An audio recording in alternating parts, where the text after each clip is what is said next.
The V3 Dominion had ruled the stars for 12,000 years. They were proud. They were powerful.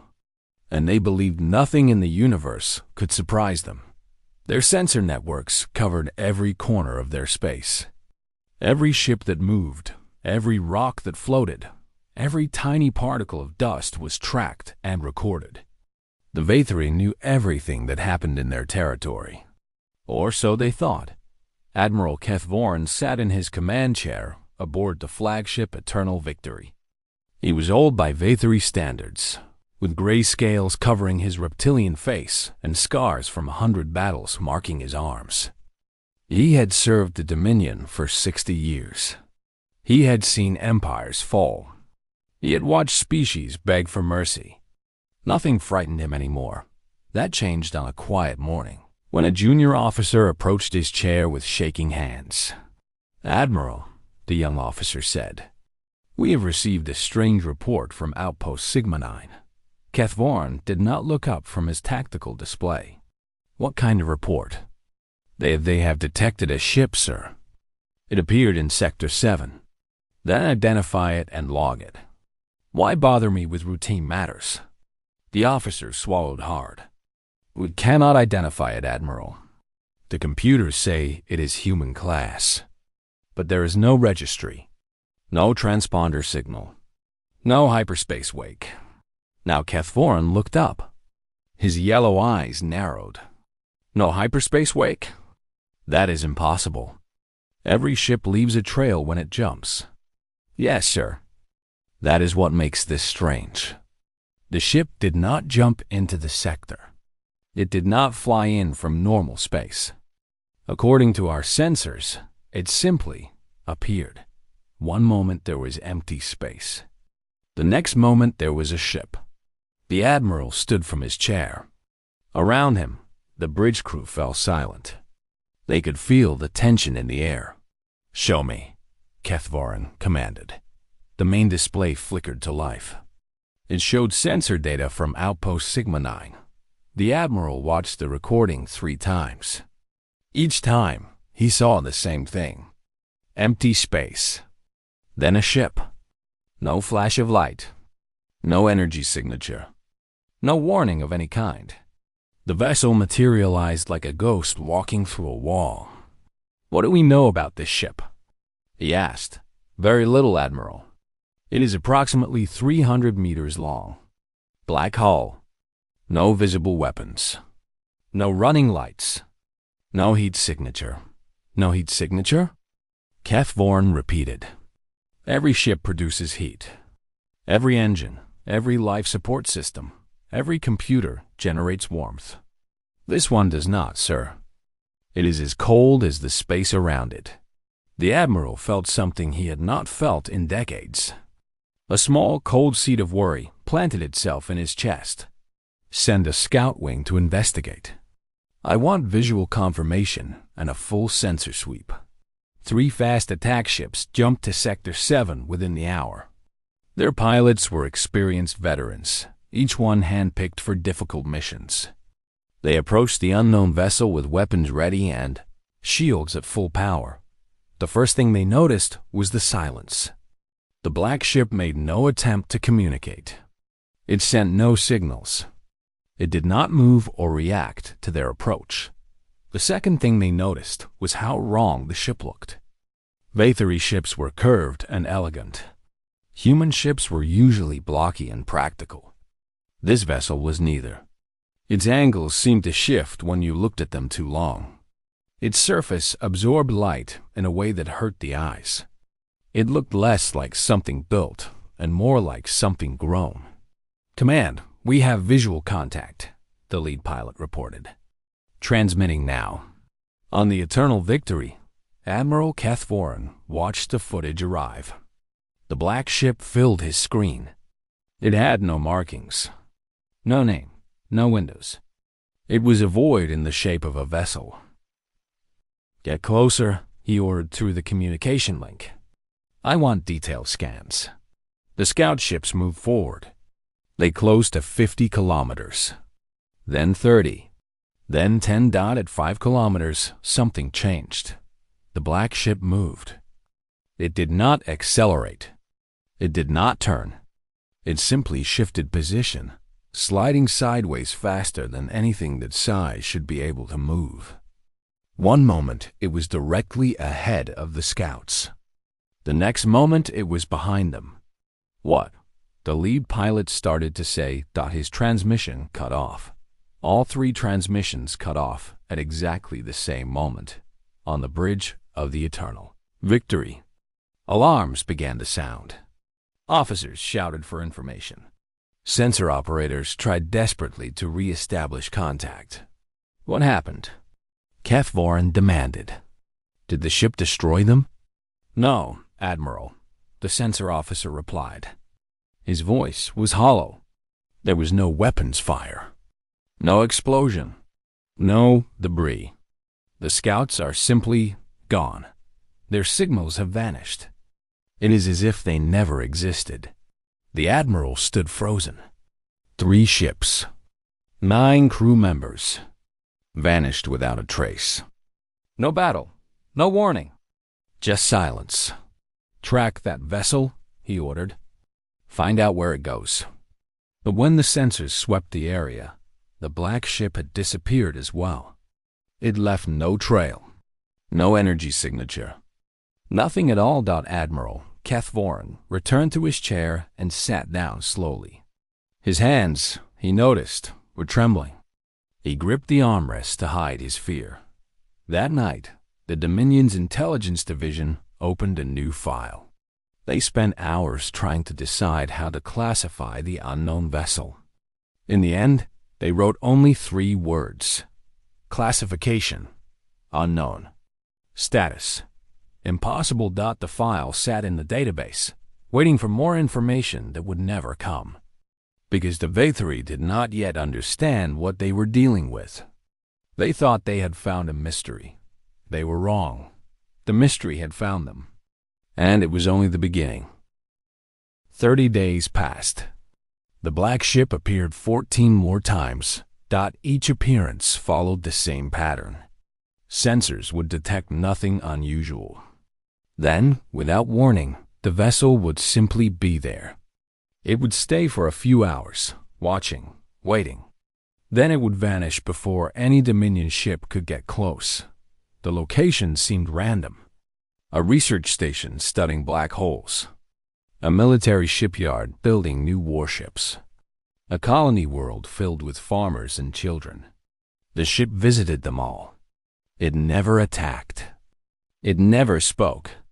It just observed with cold, patient silence. Fear began to spread through the Dominion. Soldiers whispered about ghosts in the darkness. Officers checked their sensors 10 times a day. Civilians looked up at the sky and wondered what was watching them. The High Council demanded answers.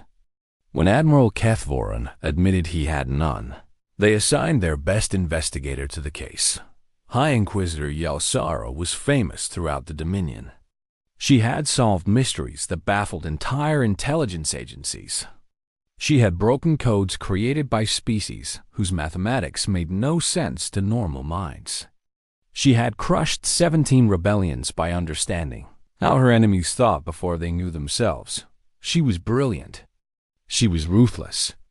And for the first time in her career, she was afraid. Yelsara set up her investigation room on a secure station far from any population center. She covered the walls with data. Every sighting, every sensor reading, every tiny piece of information about the black ship. She worked 18 hours a day, eating little, sleeping less. At first, she tried to find a pattern in the ship's appearances. If she could predict where it would show up next, the fleet could trap it. But the movements made no sense. The ship did not follow shipping lanes. It did not target important locations. It seemed to choose its destinations at random. Then she tried to understand its technology. How did it move without leaving a trail? How did it appear and disappear? She ran hundreds of simulations, trying to model an engine that could do what the black ship did. Every simulation failed. Not because the math was wrong, but because the math was impossible. The ship moved in ways that broke the laws of physics. It accelerated without using fuel. It turned without momentum. It traveled between points without crossing the space in between. After 2 weeks of failure, Yelcera requested access to the Dominion's oldest archives. These were records from before her species reached the stars. Ancient observations. Forgotten theories. Stories that most considered myths. She searched for days. She found nothing helpful. Whatever the black ship was, nothing like it had ever existed in recorded history. One night, exhausted and frustrated, she sat alone in her investigation room. The walls around her were covered with useless data, charts and graphs that explained nothing, reports that raised more questions than they answered. She spoke to the empty room. "What are you? Where did you come from? What do you want?" The room did not answer. Yelcera began to notice something that disturbed her deeply. The ship always appeared when no one was looking. It always vanished before anyone got too close. It was never caught off guard. It was never surprised. This meant one of two things. Either the ship had technology so advanced that it knew exactly where every Dominion sensor was pointing at every moment. Or something even worse. The ship was intelligent. It was playing with them. She thought about what the vessel was doing. It appeared at military bases. It watched shipyards. It visited colonies. It was gathering information, learning about the Dominion. But why? What did it want to know? And more importantly, what would it do when it finished learning? Yelcera wrote her thoughts in her personal log. "We are not hunting this ship. We never were. It is studying us. We are the subjects of its observation. And when it has learned enough about us, something will happen. I do not know what, but I fear it will change everything." She submitted her final report to the High Council 3 days later. It was short. She had no solutions to offer, no weaknesses to exploit, no plans of attack. Her conclusion was simple. This vessel does not operate within our understanding of reality. It operates within its own. We cannot catch it. We cannot fight it. We cannot understand it. All we can do is wait and see what it wants. The council was not pleased. They demanded she continue her investigation. They threatened her with punishment for failure. Yelcera refused. She requested indefinite leave from service. She returned to her home world and never spoke about the black ship again, but she could not stop thinking about it. At night, she would look up at the stars and wonder. Somewhere out there, the ship was still watching, still learning, still waiting. What did humanity know that the Dominion did not? What secrets were hiding in that cold, black hull? And when the watching finally ended, what would come next? These questions haunted her dreams. She suspected they would never be answered. She was wrong about that. Answers were coming. The Dominion was just not ready to hear them. The Ascension Festival was the most important day in the Vaetheri calendar. It celebrated the moment, 12,000 years ago, when their ancestors first left their home world and reached for the stars. Every citizen stopped working. Every ship returned to port.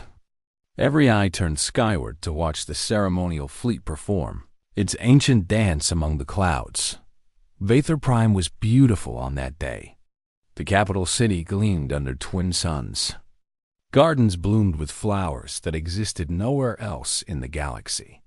12 billion citizens filled the streets, their scales shining with decorative paints, their voices raised in songs of triumph. The ceremonial fleet was the pride of the Dominion. 300 warships of the line, each one polished until it reflected the sunlight like a mirror. They flew in perfect formation above the Imperial Palace, weaving patterns that had been practiced for centuries. No. One noticed the black ship at first. It appeared above the palace without warning, just like always. One moment the sky held only the ceremonial fleet. The next moment, there was something else. Something dark. Something wrong. A child pointed first. Then her mother screamed. Within minutes, the entire city was staring upward in horror. The black ship hung motionless in the air, close enough to see with naked eyes. It was smaller than the warships surrounding it, but somehow it seemed larger. Its presence pressed down on the city like a weight. Looking at it made people feel sick. Admiral Keth Varn was aboard his flagship in orbit when the alert reached him. He did not believe it at first. The ship had appeared many times, but always in remote locations. Never here. Never at the heart of the Dominion itself. He gave orders instantly. Every warship in the system was to converge on the intruder. Every weapon was to be readied. This time, there would be no investigation, no careful approach. This time, they would destroy the thing that had haunted them for so long. 300 warships formed a sphere around the black vessel, their weapons charged with enough power to crack a small moon. Their shields overlapped, creating a wall of energy that nothing should be able to penetrate. Supreme Commander Vorath, the highest military authority in the Dominion, took personal command. His voice echoed across every frequency as he issued his warning. Unidentified vessel, you have entered restricted space above our home world. You will identify yourself immediately. You will surrender your ship for inspection. If you do not comply within 30 seconds, you will be destroyed. The black ship did not respond. It hung in the air like a shadow, cold and silent. Vorath counted down. 30 seconds, 20, 10. Fire, he commanded. Every weapon discharged at once. Plasma lances carved burning lines through the atmosphere. Kinetic slugs screamed toward the target at incredible speed. Antimatter torpedoes detonated in blinding flashes of pure destruction. Graviton beams tore at the fabric of space itself. The firepower was unimaginable. It was enough to destroy a city. Enough to shatter a continent. Enough to wound a planet. The black ship moved. Vorath watched it happen with his own eyes, and still his brain refused to believe it. The vessel did not dodge. It did not evade. It simply stopped being where the weapons were pointed and started being somewhere else. The movement was instant. There was no acceleration, no blur of speed. It was like watching a glitch in reality. The weapons hit nothing but empty air. The black ship now floated 3 kilometers to the left of its original position. It was undamaged. It was unhurried. Its hull did not even have a scratch. Again, Vorath shouted, "All weapons, fire again!" The fleet obeyed. Another wave of destruction poured toward the vessel. Again, it moved. Again, it avoided everything with that impossible, reality-breaking shift. 3 more times they fired. 3 more times the ship danced away without effort. It was not even fighting back. It was simply existing, untouchable, as if the mightiest fleet in the galaxy was nothing more than an annoyance. Then the black ship did something new. It spoke. The transmission came on every frequency simultaneously. Every screen in the city flickered. Every speaker crackled with static. And then a voice filled the air. It spoke perfect Vathori, without accent, without emotion. "We have been watching. We have been waiting. You are not ready to know why, but you will be." The message lasted only seconds. Then the ship vanished, not jumped, not flown away. It simply stopped existing. One moment it was there. The next moment it was gone, leaving nothing behind but silence and fear. In the streets below, 12 billion citizens stood frozen. The songs had stopped. The celebrations had ended. The Ascension Festival would never feel the same again. Aboard his flagship, Supreme Commander Vorath looked down at his hands. They were trembling. He had commanded fleets for 40 years. He had faced enemies that would make most beings run screaming. He had never known fear. He knew it now. He understood, finally, what the black ship represented. It was not just a mystery. It was not just a threat. It was proof that the Dominion was not as powerful as they believed. Somewhere out there, something existed that they could not fight, could not understand, could not stop. And it had just told them it was waiting. The question that would haunt the Dominion for years to come was simple. Waiting for what? Ambassador Kethsal arrived on Earth 6 months after the incident at Vather Prime. He came not with demands or threats, but with questions. The High Council had sent him to find answers by any means necessary. He expected to find a civilization preparing for war. He expected secret military bases, hidden fleets, advanced weapons factories. Instead, he found something that confused him deeply. Earth was ordinary. Humans walked through cities filled with shops and restaurants. Children played in parks. Workers complained about their jobs. Lovers held hands on street corners. There was no tension, no fear, no sign that these people had created the most terrifying vessel in known space. The official human fleet was impressive but normal. Their ships were fast and well-armed, but they followed the same physics as everyone else. Their technology was advanced, but understandable. Nothing suggested they could build something like the Black Ship. Kethsal met with human diplomats in a beautiful building overlooking a blue ocean. He asked careful questions about the vessel that haunted his people. The diplomats listened politely. Then they shook their heads. "We have no record of such a ship," the lead diplomat said. "The design you describe does not match any human engineering principles. The capabilities you mention are beyond our technology. We are as confused by this vessel as you are." Kethsal studied their faces. They seemed honest. They seemed genuinely puzzled. But he had been a diplomat for 30 years. He knew when someone was hiding something. "Perhaps there is a secret project," he suggested. "Something known only to your military leadership." "We have investigated thoroughly," the diplomat replied. "If such a project exists, we cannot find it. We are happy to cooperate with any investigation you wish to conduct." They were lying. Kethsal was certain of it, but he could not prove it, and pressing harder would only damage relations between their species. He spent weeks on Earth, searching for answers. He visited military academies and found nothing. He toured shipyards and found nothing. He spoke with scientists and engineers and historians. Nothing.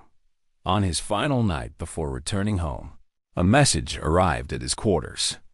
It contained coordinates and 5 words. "Come along. Tell no one." Kethsal knew it was probably a trap. He went anyway. He had to know. The coordinates led to an old building in a city called London. It was a museum, filled with ancient human artifacts. Weapons from centuries past, paintings of battles long forgotten, stories of wars that had shaped human history. A figure waited for him in a dark corner of the museum. The figure was human, old, with white hair and a face marked by time. His eyes, though, were sharp and clear. They were the eyes of someone who knew secrets. "You want to know about the ship?" the old man said. "Yes," Kethsal replied. The old man smiled. It was not a kind smile. It was the smile of someone about to deliver terrible news. "Walk with me," he said. They moved through the museum together. The old man pointed at displays as they passed. Ancient swords, primitive guns, bombs that could destroy cities. Each weapon was more deadly than the last. "Humanity has been killing itself for 10,000 years. The old man explained. "We have invented countless ways to hurt each other. Every time we thought we had created the ultimate weapon, we invented something worse. This is who we are. We survive by being more dangerous than anything that threatens us." They stopped in front of a sealed door. The old man pressed his hand against a hidden panel. The door slid open to reveal a small room beyond. Inside were things that made Quetzal's blood freeze. Blueprints covered the walls. Equations that made no sense. A small model of a ship sat on a table. A black ship with impossible angles. "The vessel you have seen is called a Spectre," the old man said. "It was built in secret by people who believed that someday humanity would meet something in the darkness between stars. Something that would see us as prey." "Why show me this?" Quetzal whispered. "Because your dominion has conquered 47 species. You have burned worlds, enslaved billions, exterminated civilizations because they were different from you." The old man's eyes hardened. "We know. We have always known." Quetzal felt cold. "How? We watched you for 200 years before we allowed you to discover us. We studied your history. We read your records. We saw what you do to the weak. And the ship? What does it want?" The old man turned to face him directly. "It wants you to change. It wants your empire to stop being monsters. The Spectre is not a weapon of war. It is a message, a warning, a reminder that the universe contains things you cannot understand, and that humanity is one of them.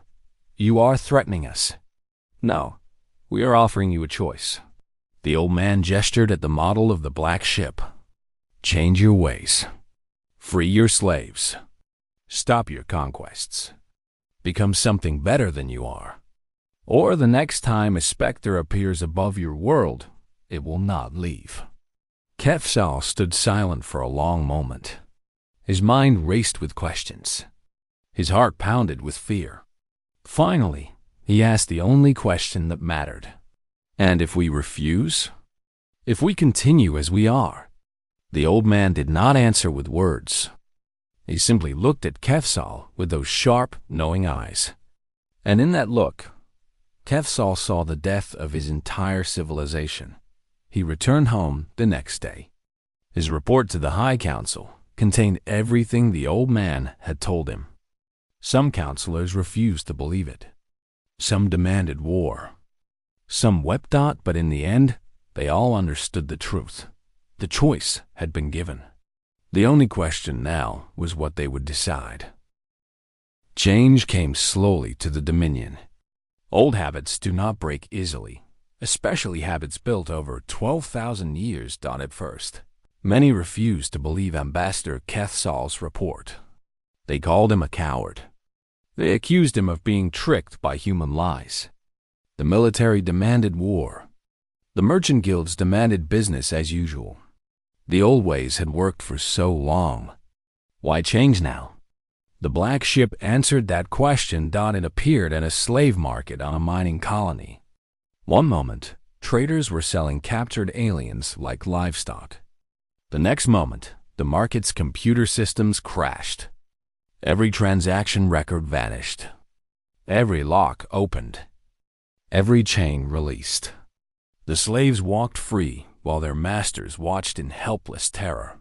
The ship appeared at a military academy, where young officers learned tactics for crushing rebellions. Every war plan in the database was erased. Every weapon simulation was replaced with recordings of the suffering their ancestors had caused. Students who had trained to become conquerors woke up to see the faces of those their empire had destroyed. The ship appeared at council chambers where corrupt politicians gathered. Their secrets were broadcast across every network. Hidden crimes became public knowledge.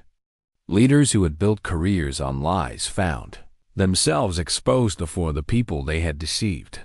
The black ship never attacked. It never killed. But it was always watching, always judging, always reminding the Dominion that their actions had consequences. Admiral Kethvorin, now Supreme Commander after Voreth's quiet retirement, understood what was happening. The humans were not destroying the Dominion. They were forcing it to look in a mirror. They were making it see itself as others saw it. It took him 3 years to build enough support. 3 years of quiet conversations. 3 years of convincing generals and governors that the old ways had to end. 3 years of fighting against tradition and pride and fear. Finally, he stood before the Imperial Council and spoke the words that would change everything. We have spent 12,000 years believing we were masters of the stars. We were wrong. The humans have shown us that mastery is an illusion. The universe is vast, and we are small, and there are powers we cannot comprehend. He paused. The council chamber was silent. Every eye was fixed on him. But they have also shown us mercy. They could have destroyed us. One ship made our entire fleet look like children playing with toys. If they wanted us dead, we would already be gone. Instead, they gave us a choice. They gave us a chance to become worthy of survival. He took a deep breath. I say we take that chance. The vote was close. Many opposed him. But in the end, enough agreed. The reforms began. The subjugation protocols were abolished. Species that had been slaves for generations were granted freedom and citizenship. Military fleets that had conquered worlds were reassigned to defense and exploration. Trade agreements replaced tribute demands. Partnership replaced domination. It took generations. Old prejudices did not disappear overnight. There were setbacks and failures and moments when everything nearly fell apart. But slowly, painfully, the Dominion transformed into something new. Something better. They called it the Federation of Unified Species. And it included every civilization the old empire had once oppressed, and always. At the edge of sensor range, the black ship watched. On the centennial anniversary of first contact, a human ambassador stood before the Federation Council. She was young by human standards, with dark hair and confident eyes. She carried a small crystalline cube in her hands. 100 years ago, she said, your ancestors feared us. That fear was wise. We are a dangerous species. We have fought ourselves for 10,000 years, and we have become very good at war. She held up the cube. But war is not all we are. We also dream. We also hope. We also believe in second chances. She pressed a button on the cube. A holographic message appeared in the air above it. You were afraid of us. That was understandable. But fear is not the same as understanding. And understanding is the first step toward friendship. We have watched you for 100 years. We have seen you choose kindness over cruelty. We have seen you choose growth over stagnation. We have seen you choose hope over fear. And so, we offer you this. The message shifted to show a human hand extended in greeting. A hand extended in peace, from one spacefaring species to another. The ship that watched you will watch you no longer. You have earned our trust. The council chamber erupted in celebration. Delegates who had spent their lives living under the shadow of the black ship embraced each other. Some wept with relief. Others laughed with joy. A century of fear, finally over. But one council member did not celebrate. He was old, ancient by Vathery standards, with scales faded to gray and eyes clouded by time. He had been a young officer when the black ship first appeared. He had spent his entire life studying humanity. He understood them better than most. He knew the ambassador had told the truth. The ship would stop watching the Federation. They had proven themselves worthy of trust. But he also knew the humans had not told the whole truth. The ship would stop watching them. That did not mean it would stop watching. Somewhere, in the vast darkness between stars, the black vessel moved on to its next destination. Another civilization. Another test. Another species that believed they were masters of the universe. Because humanity had learned something important in their long, bloody history. The universe was full of dangers. Some of those dangers wore the faces of conquerors. Some wore the faces of tyrants. Some wore the faces of empires that crushed the weak and called it strength. Humanity had decided, long ago, that such monsters would not go unchallenged. They could not save everyone. They could not fix every broken civilization. But they could watch. They could judge. They could give choices and chances. And if those choices were refused, if those chances were wasted, well, the universe was dark and cold and full of terrors. And somewhere out there, moving between the stars, was something that terrors had learned to fear. The old council member looked up at the celebrating crowd around him. He smiled, just a little. Then he raised his glass in a quiet toast. To humanity, he whispered, "May we never give them reason to return." The stars shone on, cold and eternal. And in the spaces between them, the Watchers continued their endless work.